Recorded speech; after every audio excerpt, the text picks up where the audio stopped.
Hello, how you doing, guys? Welcome to another mind-blowing video.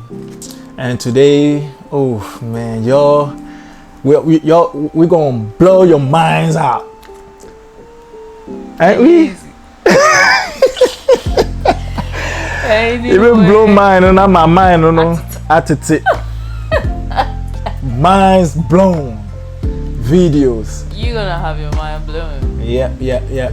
Anyway, we trust you guys are well. Thank you so much for stopping by. Thank you so much for, the love, liking our video, watching our video. Yeah, we're growing small, and we really appreciate it. So, Yeah. We're back again. Kojo and Adjoas. Maze. You already know. Tune in, fasten your seatbelt. Let's take you on a ride. Let's do this. Today's topic, it reminds me of this song, what's love got to do with it, babe. What's love got to do? Yeah, got to do with this, Okay. And then you put the baby there, got to do with it, babe. Today's topic is about love. Love. Now, mind you that this conversation is about maturity.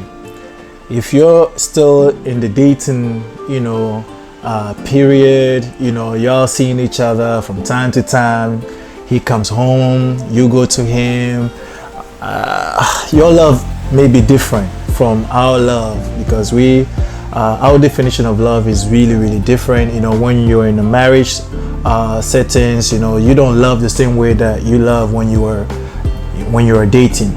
All right, so I have to put that there because you're probably in another stage or another level, and you probably not gonna tap into the same frequency. So I want y'all to understand that.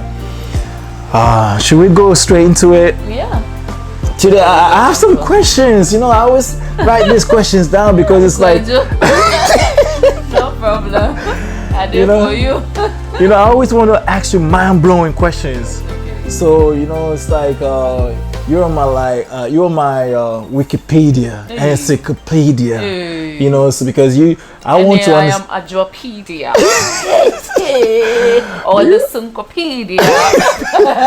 Because I want to understand, from a woman's perspective, if it is the same as, the man's perspective. I'm a man, and sometimes my feelings is just, too logic or too, how do you say, radical, and then y'all got the emotions to be able to explain what this really means. So sometimes it's like, I want to come to you and then ask some few questions. That's and fine. We can have a conversation if you don't mind. That's fine. All right, so let's jump right into it. My first question is like, what is love? Like, really, we hear about love. I love him. Do you love me? I don't love you. Oh, what? Cut. We ain't gonna cut. Boy, I love you. You love me? Well, let me ask you this. Who should love who? Is it the man that's supposed to love? Or, because women want to feel love, but men, we never talk about love. As you see, we are human beings. Yeah. We're supposed to, express our emotions. All right. But we decide not to. It's not like we decide not to, but see, men have couched something for themselves that a man shouldn't, express emotions. Now, if you decide as a man not to show emotions, then you are, covering up the love. So you decide not to be loved because you decide not to make your emotions shown. So we as women, we feel vulnerable. All right. And we want to be loved. We feel vulnerable because we're able to show and express all our emotions. All right. And by showing our emotions, it's just because, see, a woman can start nagging, a woman can start, acting up weird, just because she wants attention and she wants some sort of care. Sometimes it's just, you going to hug her or sometimes it's just, keeping her quiet by just, giving it to her good in bed, Is that also part of love? Of course. No, like, you see, it's part of love. Yeah. But I'm saying that it's part of expressing the emotions. All right. Because women, we are able to express our emotions. We're able to get what, we want. But men, right from the onset, just like somebody would say that, you're a man, you shouldn't cry. Whatever that is. Man up. You see, you have to man up. But it doesn't work that way. It doesn't work that way. Once you're a human, there's that bit of emotion that is attached to you. And if you decide not to express that emotion, then your love, would also be covered up, because you are acting all, strong, tough, as though, nothing can break you. But like you need to break down for something to break in, to mold you. Wow. But women don't love soft men. Soft men, what I want to say about that is that they are overly emotional. They like expressing too much feelings, emotions, like, oh, I love you, like when you're going, oh my baby, they want to cry out, they want to, like, get pampered, they want to be like, hugged, taken care of, like, do you see? It's different. Everybody is different. See, a man or a guy who does that, you should just understand where they're coming from. Yeah. It could just be that, they were overly cared for when they were young. Or maybe even the opposite. Or maybe they were not cared for at all. But then he is now in your cycle. He's in marriage with you, and then he knows that, this my babe, that she's doing things that make me melt down. But you as a woman shouldn't take him for granted, and we'll come to that. And put it that he is too emotional, or you see, if that nut is not good, it's in your mouth. Okay, that's an African proverb. Well, I don't know how really it sounds, but this came naturally. But literally, what I mean is that whatever that you have, it's within you, and so you need to cover it up. If the nut, you see, you can be chewing nut, and sometimes it's not good, but sometimes too you fail to take it out. So it's your decision whether it's good or not. You have vouched for this, and this is what you're living with. So you have to find a way around it, and nurture it so well so that it doesn't even bring out a problem. So if you have a man that you feel is so soft, I mean, just as the terminology that you use, you see, it is to your advantage as a woman. Okay, because if he is soft, he loves you so much, so you don't even have to take advantage of that. See, you will never. Sorry to chip in, wifey. Women tend to love, like, hardcore men. I understand. They want somebody. Women automatically want to cry and have a shoulder to cry on, and so if you're the one, exactly. So see, how am I gonna? I feel this life, there's some sort of balance, right? But sometimes you say that life no balance. But you see, if you are a man like that, you need to know yourself so that you align with somebody who is your opposite. And so I just feel that hardly have I heard two weak people in a relationship, because if they do that, they will break definitely. But if you know yourself, your astrological chart, all those stuff. I like what you're saying. I'm learning from the best. I'm learning, like a step at a time. But see, if you're so weak, then definitely you are not a match with a weak soul. So if you need to look out for that. So you have to really define who you are. You have to know who you are before you know who you can be with. Because marriage is a lifetime. Yeah, exactly. Marriage is a lifetime, and you see, everybody has some sort of trait. Yeah. You see, depending on what do you call this? Depending on our temperaments, okay. Once you know your temperament, you would know who to deal with and who not to deal with. If you fail to know or get to this process, then you're doing yourself a big disfavor. God, you pouring this organic juice into my brains. My brain, I told you, man, this conversation is mind blown. Take a pen, take a pad, write certain things down, because, man, Queen is dropping some juice on y'all.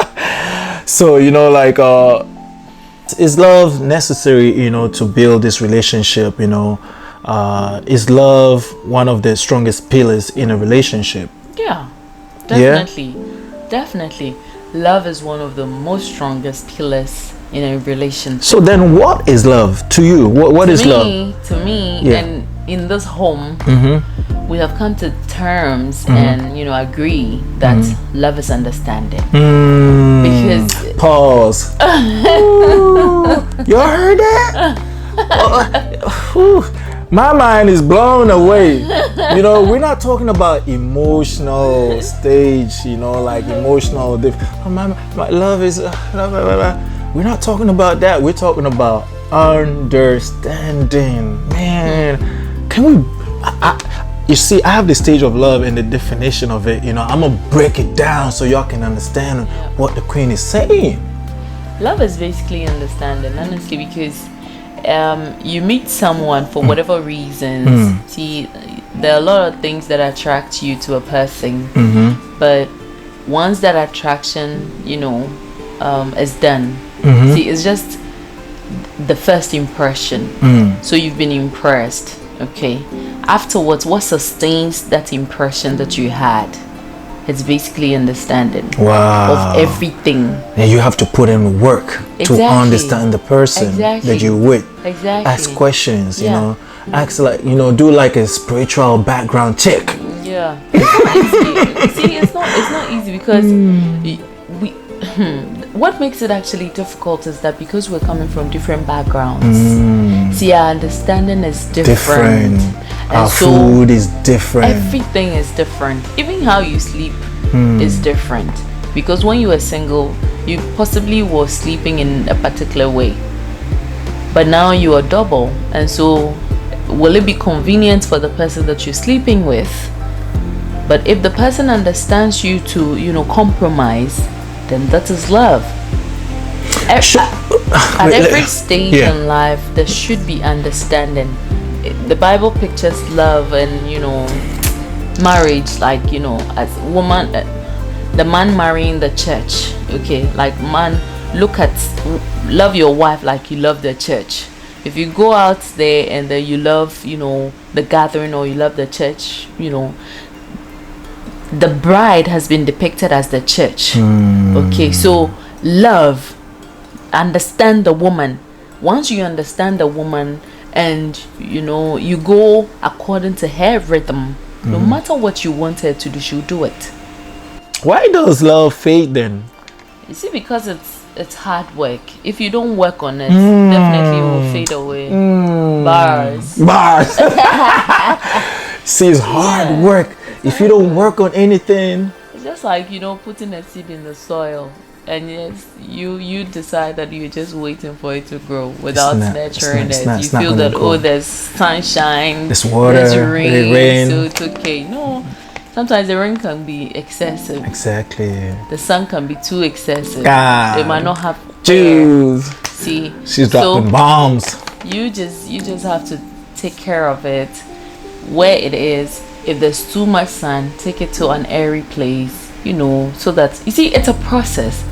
Before you realize, you see that it has sprouted. But even at the stage of sprouting, if you still leave it alone, it might die. So it's hard work. That is how love is.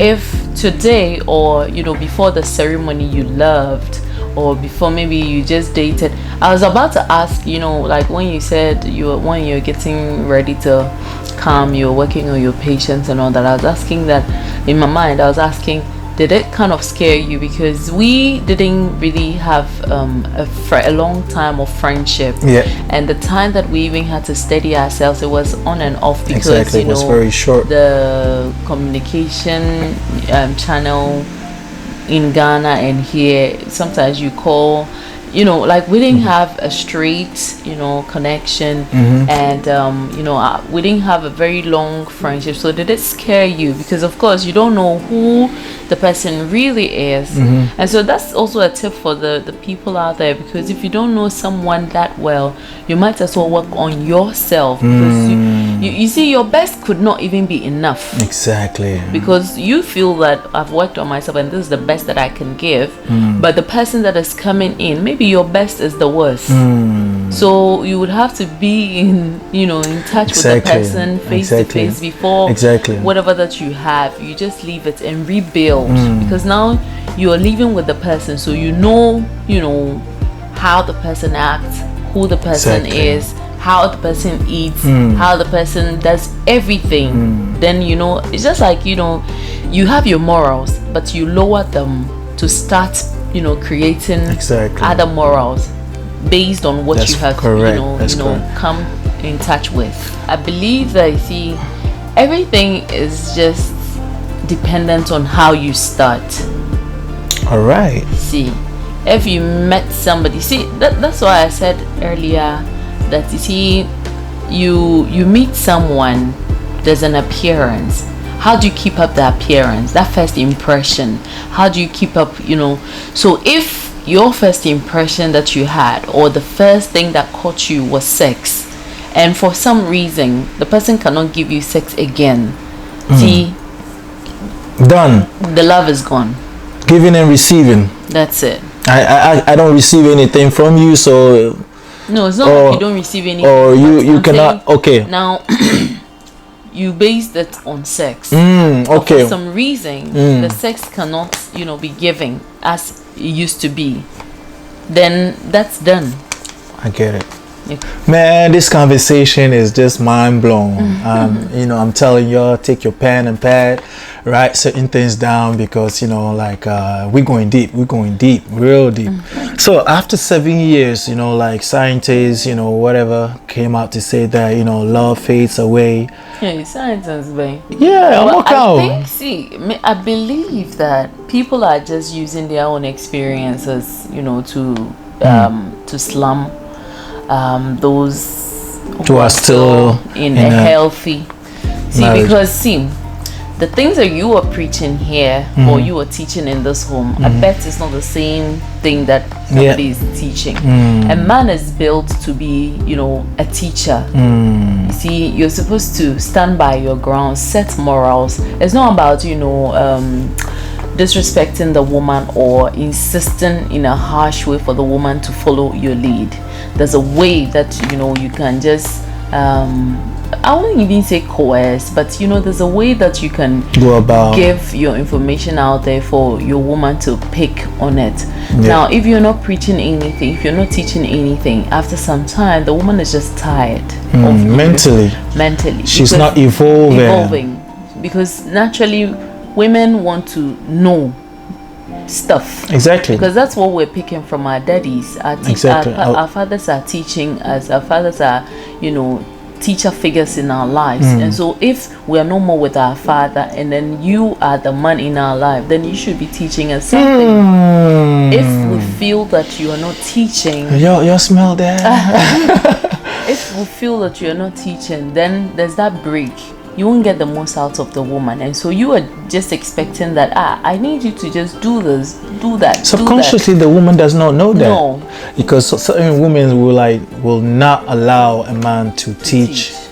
No, but you see, if you come off also as the teacher in a school setting, a woman doesn't like that. That's why I'm saying that there's a way. You see, as you are thinking, you should be thinking of strategical ways to present your ideas or present your teachings to this woman. You get it? So then if today she knows that, okay, you said something about astronomy or astrology, or you said something about nutrition, the next time it's supposed to be something else. You get it? But it can't be stagnant. It can't be every day you're teaching. For example, I was just about to say you're teaching the word of God, but you're teaching a particular thing, and then always that's what you're going on. You don't want to add on extra knowledge. Yeah, when you see that she's doing something, like you're saying, it's a no. Exactly, because of the you only focus. Your mind is stuck on one thing, and it becomes boring. For women at a point. So then imagine you doing this for 4 years with your woman, and then now she's bored. She will start doing things that annoys you. Exactly. And you also don't know. You think that I'm doing the best thing that I can. I'm providing. I'm doing this. I'm doing that. But man, there's something that you're missing out, and then you haven't even realized. You haven't taken a breather to, check and assess yourself that this thing that I'm preaching to my woman, have I been consistently at it for a very long time? Practice what you preach. Do I need to change a thing or two? Exactly. Or do I still need to, you haven't stopped to think like that. And so the action that is coming towards you is the only thing that you're focusing on. When that happens, there's going to be a break. And you see, naturally too, we feel that people are happy for us, but they're really not happy for us. They're really not happy. Nobody cares how happy you are. You are. Yeah. So far as they want to be happy. Yeah. So far as he is not happy, he feels that you are also going to go through. So for your friend to say that, okay, you just wait. After 7 years. 7 years. Yeah. Mine started breaking up after 7 years. What he's preaching in his home is different from here. Exactly. Whatever is making him take alcohol or whatever is making him smoke, we're not doing that here. Exactly. So you see, if one person smokes and the other doesn't, that's even a conflict on its own. Yeah. If the two of you smoke, the likelihood of when the two of you get high, when you're going to you're going to spew words and all that. But if we are not doing that, I know that even if we have a problem, it's either one is spewing so much words and then one is relaxed, and then afterwards we assess ourselves. After the fight, we take the pain to assess ourselves and make it work. Are you doing that? If you're not doing that, then after 4 years, I'm sorry, you're not going to break up. After 10 years, I'm sorry, you're not going to break up. Because what will bring breakup? Misunderstanding. Then it means the love is lost. So then bringing in back, you have to understand. Okay, so this is what led to our conversation going the bad way, and bringing up a different misconception about what we're saying. Okay, could we have said it this way? Could we have thought about it this communication way? Okay, now we're sorry. It's baby a tree. Done. Dusted. Now you bring up the smile. Oh pesa. Oh, you do that. I don't like it. Okay, I'm not going to do it anymore. Done. Finito. Done. If you're able to do this, is somebody waiting for counting on the years that the love that you share is going to No, if somebody is even doing that, I bet you'll be counting like 20 for 25 years and 30 years and still counting. Because you both know what you're doing in your marriage, in your home. The moment you stop doing that, yes, then somebody's prayer is going to come to pass. Yeah. That correct. Yes, I'm just waiting for them. This is social media. Yeah. This is after 3 years. Yeah. I bet they're going to lose it. Come on, like like this whole thing. It goes deep. It goes deep. Yeah, I know. So we have here on our next on the list. Is it meant to be painful? Is it meant to be painful? I love. You see, y'all don't understand how I love to do this, I love to write. But I get it, something. The thing that makes stuff stick on your mind, you have it at heart, you have it in your mind, but if you want it to be a part of you, you write it. Exactly. To become your own words. Like you write it in your own words. And it gets stuck forever. And I can be everywhere in a conversation. So on this particular videos, I'm really I want to structure my thoughts because I'll be diving into some crazy I'll be driving into some You'll be crazy. going into metaphysics. Oh my, don't go there. Like, you know, everything. Numerology, Like, astrology. I was like, I'm like, Kojo, but you know, how do we relate what you are saying to what the topic is? So that's why I'm writing this thing down, because my thoughts could be everywhere, and you see, I'm doing a good job, you know. So is it meant to be painful when you love someone? Is it like or the painfulness is? But you see, besides someone, is it meant to hurt? Is it meant to be painful? Is love painful? I think love is painful. You know why I say that? Pain is love, love is pain. Exactly. Love is painful. Ja Rule said that. Oh, okay, interesting. Pain is love. I remember that from an album, you know. Right. The reason why I'm saying that is that, you see, we made an assertion earlier that, you know, when you meet somebody, you want to compromise. But you see, you have worked on something and you feel it's your best. When you come into a relationship or a marriage setting and you realize that your good is not even, you know, the good that your partner sees, what it actually means is that you're going to compromise. The pain of you letting yours go to pick someone else's, that's the pain that love causes. I was just about to say that. High five. So how do we love in a healthy way? It's interesting. See, constant, you know, upgrading on yourselves, both of you, because like I said, if my definition of love is understanding, then I want to always keep up, you know, so that whatever you do, I understand you, because the moment that understanding breaks, love breaks for me. Correct. Get it? So every time I just want to constantly you know, continue with what I've started. If it is your flaws, I have to talk to you about it, and you should also be in the position to want to change. Exactly. You get it? Because if I keep hammering on something for about 10 times, definitely on the 11th count you should, you know, be able to change. But you see, it's also important to note that somebody can change, but randomly can just, you know, come up with that same attitude again. So it just lies on you to just still understand and give room that in as much as there's change, anytime, any day, there could be, you know, a repetition or reoccurrence of what the person used to do, and encourage each other. So I think loving in that way, you know, you guys should know that you're both humans, and you know, flaws are part of you. Correct. So be ready to accept each other for who he is or who she is, and it will be kakra, you know, it's gradual, exactly, step by step. All right, guys, so that's it for today. I hope we have served y'all with great information, and we see y'all in the next one. Like, subscribe to our YouTube channel, share this video if you have some friends that needs to hear this information as well too. We love y'all, and we'll see you in the next one. Peace.